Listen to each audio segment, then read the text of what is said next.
എന്ത് മര്യാദ ആണ്.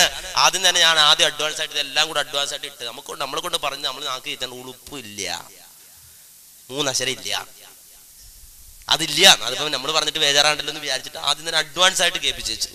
പിന്നെ ബേജാറില്ല. ഇപ്പൊ ഇടക്കിടക്ക് നിങ്ങൾ അതിങ്ങനെ ഓർത്തോണം, ഇടക്കിടക്ക് ഇങ്ങനെ കേട്ടോണം. പിന്നെ അവസാനം പിന്നെ ഭീകരമായ ഒരു കേട്ടത് മുജാഹിദ് ബാലുശ്ശേരി പറഞ്ഞു നമ്മുടെ കുട്ടികളെ മുഴുവൻ കഴുത്ത് ഞെരിച്ച് കൊല്ലണം. എന്താ കഴുത്ത് ഞെരിച്ച് കൊല്ലണം? എന്താ ഇതിനൊക്കെ നമ്മുടെ ഈ വാദിന്റെ സദസ് വെച്ചിട്ട് എത്ര കാര്യം പറയാൻ നമുക്കുണ്ട്. മാന്യട്ടൊക്കെ പറയില്ല, ആദർശം പറയാലോ. മുസ്ലിയാര് പറഞ്ഞോ ഒരു പ്രശ്നമില്ല, അള്ളാഹിനോട് മാത്രം പ്രാർത്ഥിക്കണം ഞങ്ങളുടെ വാദം, അല്ലല്ലാത്തൊരു വാദിക്കാം, അല്ലല്ലാത്തൊരു പ്രാർത്ഥിക്കാം. നിങ്ങൾക്ക് വാദം തെളിവ് നിങ്ങൾ ഉദ്ധരിച്ചോ, ഞങ്ങൾ മറുപടി പറയാം, ഞങ്ങൾ തെളിവ് ഉദ്ധരിക്കുക, നിങ്ങൾക്ക് അതിന് മറുപടി പറയാം, തെളിവ് ഉദ്ധരിക്കാം. നമുക്ക് അത്ര അന്തസ്സായിട്ട് നടത്താം. എന്തിനാ ഈ വൃത്തികേടിക്കുന്നത്? എന്നിട്ട് ഈ രൂപത്തിൽ കഴുത്ത് ഞെരിച്ചു കൊല്ലണം. ഞങ്ങള് ഈ മുജാഹിദ് ബാലുശ്ശേരി അടക്കമുള്ള ആളുകൾ കേരളത്തിൽ അങ്ങോളം ഇങ്ങോളം ഒരു മുഖാമുഖം സംഘടിപ്പിച്ചു. തീവ്രവാദി ഇവിടെ അടുത്ത് വാടാനപ്പള്ളിയുടെ അടക്കം ഞങ്ങൾ നടത്തി.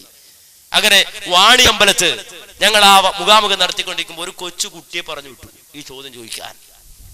മുജാഹിദ് ബാലുശ്ശേരി അവിടെ വെച്ചുകൊണ്ട് തന്നെ കൃത്യമായൊരു വിശദീകരണം നൽകി. ആ വിശദീകരണം ഞാനൊന്നും പറയുന്നില്ല, കേട്ടോളൂ. ആ വിശദീകരണം കേട്ടാൽ മാത്രം മതി. എന്റെ പേര് ഫضൽ, ഇവിടെ എനിക്കോട് കണ്ണൂരടുത്ത്. എന്റെ ചോദ്യം, മുജാഹിദ് മൗലവി ബാലുശ്ശേരിയുടെ പ്രഭാഷണത്തിൽ മുസ്ലിയാക്കന്മാർ പഠിപ്പിക്കുന്ന മദ്രസ വിദ്യാർത്ഥികളെ കഴുത്ത് ഞെക്കിക്കൊല്ലണമെന്ന് അദ്ദേഹം പ്രസംഗിച്ചത് കേട്ടിട്ടുണ്ട്. അദ്ദേഹം സ്റ്റേജിലുണ്ട്, അദ്ദേഹത്തോട് ചോദിക്കുക. അദ്ദേഹത്തിന്റെ പ്രസംഗത്തിലുള്ള ഭാഗമാണ്. ആ കഴുത്ത് ഞെക്കിക്കൊല്ലണം, പ്രത്യേകിച്ചും ഈ മദ്രസകളെ കുറിച്ച് മറുവിഭാഗങ്ങളും തെറ്റിദ്ധരിക്കപ്പെട്ട ഒരു സാഹചര്യത്തിൽ ഒരു മാപ്പിള തറവാട്ടിൽ പിറന്ന ഒരു മനുഷ്യൻ ഈ മുസ്ലിയാക്കന്മാർ പഠിപ്പിക്കുന്ന മദ്രസയിലെ വിദ്യാർത്ഥിയെ കഴുത്ത് നെക്കിക്കൊല്ലണം എന്ന് പറഞ്ഞത് ഭീകരവാദമല്ലേ? അത്തരം ഭീകരവാദികൾക്ക് എങ്ങനെ ഭീകരവാദത്തിനെതിരെ ഒരു സംവാദം നടത്താൻ സാധിക്കും? ശരി,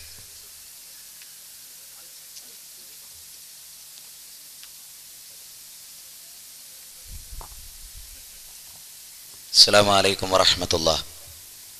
സഹോദരങ്ങളെ, നമ്മുടെ പല സംവാദ വേദികളിലും പ്രത്യക്ഷപ്പെടാറുള്ള ഒരു മാന്യ സഹോദരനാണ് ഇവിടെ ഇപ്പോൾ വന്ന് ചോദ്യം ചോദിച്ചിട്ടുള്ളത്. എം അക്ബർ സാഹിബിൻ്റെ പെരിന്തൽമണ്ണ സംവാദത്തിലും വൈകാരികമായി ചോദ്യം ചോദിച്ചിട്ടുള്ള ആളാണ് ഇപ്പം നമ്മളോട് ചോദിച്ചിട്ടുള്ള ഫضൽ. എന്നെക്കുറിച്ചും അദ്ദേഹത്തിന് മാത്രമല്ല അല്ലാത്ത ചില ആളുകൾക്കും ചില സംശയങ്ങളുണ്ടാവും. സമാപന പ്രസംഗം നടത്തേണ്ട ആളാണ് ഞാൻ. പക്ഷെ ഞാനുമായി ബന്ധപ്പെട്ട ഒരു വലിയ തെറ്റിദ്ധാരണ, ആ തെറ്റിദ്ധാരണ ജനിപ്പിച്ചുകൊണ്ട് ജീവിക്കുക എന്ന പുരോഹിതന്മാരുടെ തന്ത്രത്തിൽ അകപ്പെട്ടുപോയ ചില ആളുകൾ, അതിൻ്റെ പശ്ചാത്തലം അറിയാത്ത മുജാഹിദുകളും ഉണ്ടാവും ഈ കൂട്ടത്തിൽ. സുന്നി മദ്രസ പഠിക്കുന്ന കുട്ടികളെ കഴുത്തിയിരിക്കണം എന്ന് പറഞ്ഞാൽ വല്ലാത്തൊരു തീവ്രവാദമാണല്ലോ, അത് വല്ലാത്തൊരു ഭീകരവാദമാണല്ലോ. ഭീകരവാദത്തിനെതിരെ ജീവാർപ്പണം ചെയ്ത ഒരു പ്രസ്ഥാനത്തിൻ്റെ മെമ്പർ സുന്നി മദ്രസ പഠിക്കുന്ന കുട്ടികളുടെ കഴുത്തും മുരുണ്ടെന്ന് പറഞ്ഞാൽ ആദ്യം മുരുണ്ടേണ്ട ആൾ ഞാനാണല്ലോ. എത്രയോ സുന്നി കുട്ടികളെ കഴുത്തും മുരുണ്ടയുമാണല്ലോ. അപ്പം ഞാൻ ജയിലിൽ പോകേണ്ട ആളുമാണ്. അങ്ങനെ ഒരു വാചകം ഒരു പ്രസംഗത്തിൽ ഒരാൾ പറയോ? ഒന്നാമതായി നമ്മൾ ചിന്തിക്കുക, എന്താണ് അവിടെ സംഭവം? ആ സംഭവത്തിൻ്റെ അപ്പുറവും ഇപ്പുറവും കേൾക്കാൻ സന്നദ്ധത കാണിച്ച ഒരു പ്രശ്നമില്ല. പിന്നെ 2.5 മണിക്കൂർ 3 മണിക്കൂർ നടക്കുന്ന ഒരു പ്രസംഗത്തിലെ ഒരു സെക്കൻഡിലെ വാചകം അതെങ്ങനെയും തെറ്റിദ്ധരിപ്പിക്കാലായിരിക്കും. 2.5 മണിക്കൂർ പ്രസംഗിച്ച നാട്ടുകാർ എന്നെ വെറുതെ വിട്ടോ? ആ വിട്ടു. ആ നാട്ടുകാർക്ക് ആരെങ്കിലും ആക്ഷേപമുണ്ടോ? ഇല്ല. എന്തേ? ഞാൻ തുടങ്ങിയ മുതൽ ഒടുങ്ങുന്നവരെ കേട്ടവരാ. മുസ്ലിയാക്കന്മാരെ പോലെ ക്ലിപ്പിങ്ങിന് വേണ്ടി ഒരു കൂട്ടരെ ഏൽപ്പിച്ച് അവർ കട്ട് ചെയ്ത് കൊടുത്ത് മാത്രം ഒരപ്പുറപ്പുറം കേട്ടിട്ടില്ല. അതുകൊണ്ട് തന്നെ എന്താണ് ആ സംഭവം എന്ന് വിശദീകരിക്കാൻ അള്ളാഹു എനിക്കൊരു അവസരം തന്നു ഞാൻ വിചാരിക്കുകയാണ്. കേരളം മുഴുവനും അത് ഇളക്കി മറിച്ചുകൊണ്ട് ഇന്നലെയും ഇട്ടു. കോഴിക്കോട് ജില്ലയിൽ പല സ്ഥലങ്ങളിലും അത് ഇടുന്നുണ്ട്. എന്താണ് അതിൻ്റെ സംഭവം? നമുക്കെല്ലാവർക്കും അറിയാവുന്ന വളാഞ്ചേരി എന്ന് പറയുന്ന സ്ഥലത്തിനടുത്ത് അത്തിപ്പറ്റ എന്ന് പറയുന്ന ഒരു സ്ഥലത്ത് ഞാൻ പ്രസംഗിച്ചു. ആ പ്രസംഗത്തിൽ സുന്നികൾ സ്റ്റേജ് കയ്യേറി എന്നെ കൊല്ലാനാണ് വന്നത്. എൻ്റെ ഉടുമുണ്ടൊരിഞ്ഞു, അതുപോലെയുള്ള പണികളൊക്കെ അവർ ചെയ്തു. ആ സന്ദർഭത്തിൽ ഒരു മുസ്ലിയാരെ പോലീസ് പിടിച്ചു. ഒരു മുസ്ലിയാരായിരുന്നു നേതൃത്വം നൽകിയിരുന്നു. ആ മുസ്ലിയാര് പുത്തനത്താണിയിലെ 10ാം ക്ലാസ് വരെയുള്ള സുന്നി മദ്രസയിലെ സദർ മുദരീസാണ്. ജീപ്പിൽ കയറി വളാഞ്ചേരിയിലെ പോലീസ് സ്റ്റേഷനിൽ എത്തുന്നതിന് മുമ്പ് ഞാൻ എൻ്റെ ജീവിതത്തിൽ കേൾക്കാത്ത തെറി ഈ മുസ്ലിയാർ പോലീസുകാരനോടും SI-നോടും ഡേസിൻ്റെ മോനെ എന്ന് കൂട്ടി ഇങ്ങനെ പറയും.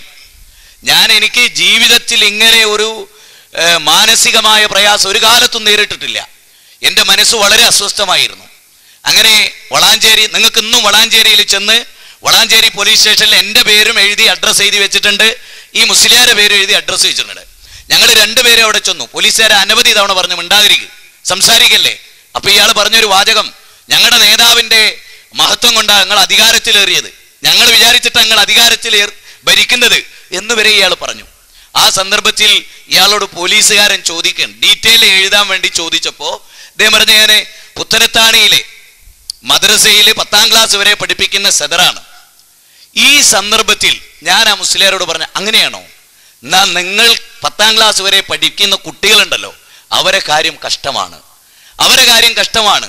ഒരുപാട് തോന്നിവാസം പഠിപ്പിച്ച് അത് ആവർത്തിച്ച് ചൊല്ലി പോലീസ് ഡിപ്പാർട്ട്മെന്റിലെ നേതാക്കന്മാരോട് വരെ പച്ച തോന്നിയാസം പറഞ്ഞ് സംസാരിച്ച നിങ്ങളെ സംബന്ധിച്ചിടത്തോളം നിങ്ങൾ പഠിപ്പിക്കുന്ന കുട്ടികളുടെ അവസ്ഥ എന്തായിരിക്കും?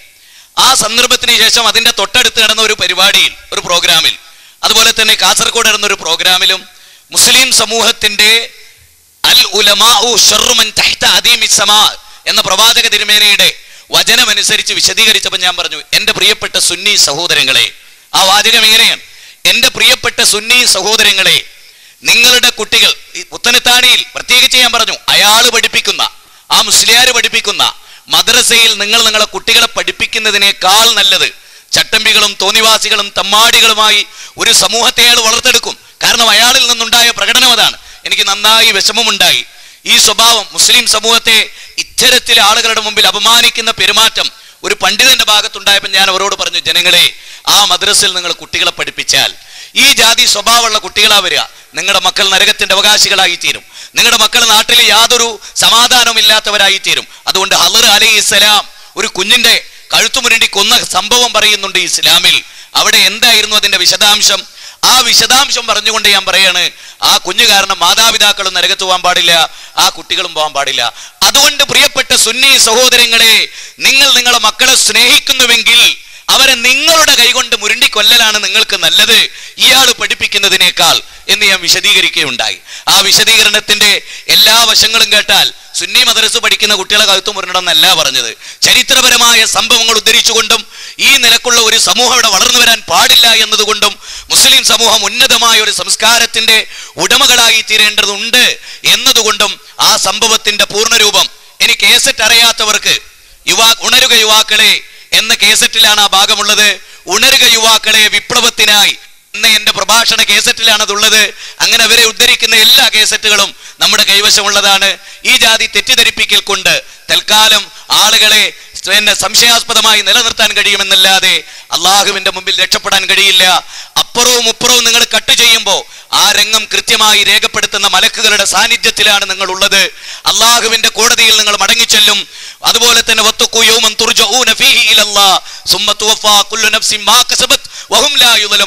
അള്ളാഹുവിലേക്ക് മടങ്ങിപ്പോകുന്ന ഒരു ദിവസമുണ്ട്. അവിടെ ഈ റെക്കോർഡ് വരും. ഒരു വാക്കും നിങ്ങൾ ഉച്ചരിക്കുകയില്ല. ആ വാക്കുകളെല്ലാം റബ്ബിന്റെ ഉന്നതന്മാരായ മലക്കുകൾ അത് എഴുതി രേഖപ്പെടുത്തിയിട്ടല്ലാതെ കിറാമൻ കാത്തിബീൻ ആ ഒരു ദിവസത്തെ, അള്ളാഹുവിനെ കണ്ടുമുട്ടുന്ന ദിവസത്തെ പേടിക്കുന്നുണ്ടെങ്കിൽ എന്റെ പ്രിയപ്പെട്ട പണ്ഡിതന്മാരെ, നിങ്ങൾ ചെയ്യുന്ന അപ്പുറവും ഇപ്പുറവും കട്ട് ചെയ്ത് നേരെ വിപരീത ആശയം ഉണ്ടാക്കുന്ന വർത്തമാനങ്ങൾ നിങ്ങൾ സൂചിപ്പിക്കുകയാണെങ്കിൽ നിങ്ങളുടെ ഇഹലോകം ഒരുപക്ഷെ ബാസുരമായേക്കാം, പരലോകം അതെന്ത് മാത്രം ഭയാനകരമായിരിക്കും എന്നതിനെ കുറിച്ച് നിങ്ങൾ ചിന്തിക്കുക എന്ന് മാത്രമാണ് സൂചിപ്പിക്കാനുള്ളത്. കണ്ടോ? ഇനി ഞാൻ വിശദീകരിക്കേണ്ടതില്ല. അദ്ദേഹം ഏത് സീഡിൽ അതുള്ളത് എന്ന് വരെ പറഞ്ഞു. അത് കേൾക്കാൻ മനസ്സിലാക്കുക. എന്നിട്ട് ഈ ദുർവ്യാഖ്യാനം നാട് നീളം നടത്താൻ നാണല്ലേ? നിങ്ങളൊന്ന് ആലോചിച്ച് നോക്ക്. ഒരു സമൂഹത്തോട് വിരോധം ഉണ്ടാകാം, അതിനിങ്ങനെ ആ സമൂഹത്തിനെതിരെ പ്രസംഗിച്ചപ്പോൾ നമുക്കറിയാം, സാധാരണ ഇവരെ സംബന്ധിച്ചിടത്തോളം ഒരു പുണ്ണാക്കൂർക്ക് പഠിക്കണമെന്നില്ല. ഒരു 2 ഫോട്ടോകോപ്പി എടുത്ത് 2 ക്ലിപ്പ് ഉണ്ടാക്കി മുജാഹിദ് വാദോളം പിന്നെ ആനുബിൽ അല്ലാമ അവരിങ്ങോട്ട് വരുമ്പോൾ തക്ബീർ ജില്ല സ്വീകരിക്കല്. ഈ